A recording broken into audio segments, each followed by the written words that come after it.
இப்போது இந்த கொஷின் பாருங்கள், நமக்கு 2 வேல்யூ கொடுத்துட்டு ஹச்சிஎஃப் கண்டுபிடிக்க சொல்லியிருக்காங்க.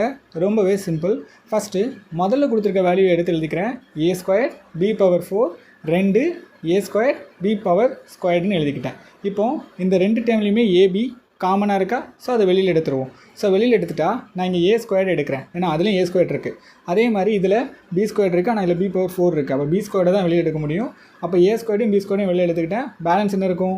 b², இதில் 2 இருக்கும். ஓகே, ஸோ மற்றதெல்லாம் வெளில போயிடுச்சு, அவ்வளோதான். ஸோ அதே மாதிரி இப்போ 2வது டேர்மே எடுத்து எழுதிக்கிங்க. 2வது டேர்ம் என்ன கொடுத்துருக்காங்க?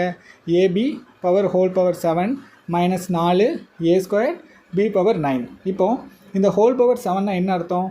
இந்த 7 இந்த டேமுக்கும் இருக்குது, இந்த டேமுக்கும் இருக்குது, அவ்வளோதான். ஸோ அதே மாதிரி அப்ளை பண்ண மாதிரியே காமனாக இருக்க டேம் வெளில எடுத்துருவோமா? ஸோ இதில் பாருங்கள் a² இருக்குது, ஆனால் இதில் a⁴ இருக்குது. a² தான் வெளியே எடுக்க முடியும், பொதுவாக இருக்க தானே எடுக்க முடியும். ஸோ a² வெளியே எடுத்துக்கிட்டேன். அதே மாதிரி இதில் b⁴ வெளியே எடுத்துக்கிட்டேன். மற்ற பேலன்ஸ் என்ன இருக்கும்? இதில் a⁴ இருக்கும், இந்த b⁴ வெளில போயிடுச்சு. இதில் 4 a² வெளில போயிட்டு இங்கே b⁴ இருக்கும். ஓகே, ஸோ என்ன பண்ணுறேன்? இந்த டேம் இந்த 2 டேமையுமே என்ன பண்ணிட்டேன்? சூஸ் பண்ணிட்டேன். இந்த 2 டேமுக்கு தான் என்ன கண்டுபிடிக்கணும்? ஹச்சிஎஃப் கண்டுபிடிக்கணும். சரி, ஹச்சிஎஃப் எப்படி கண்டுபிடிக்கணும்னு சொல்லியிருக்கேன். 2 டேம்லையுமே காமனாக இருக்கணும், கண்டிப்பாக இருந்தே ஆகணும். அப்போ காமனான வேல்யூ வேணும்.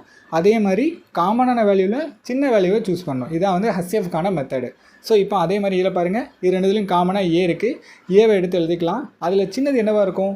a² தான். அப்போ a² எழுதிப்போம். அதே மாதிரி இது 2த்துலேயுமே b காமனாக இருக்குது. இதில் சின்னது எது? b² தான், அதையும் எழுதிப்போம். ஸோ இதுவும் காமனாக இல்லை, அப்போ அதை எழுத முடியாது. அப்போது இந்த டேமோட ஹச்சிஎஃப் வேல்யூ இதுதான், இந்த டேமோட ஹச்சிஎஃப். ஓகேவா?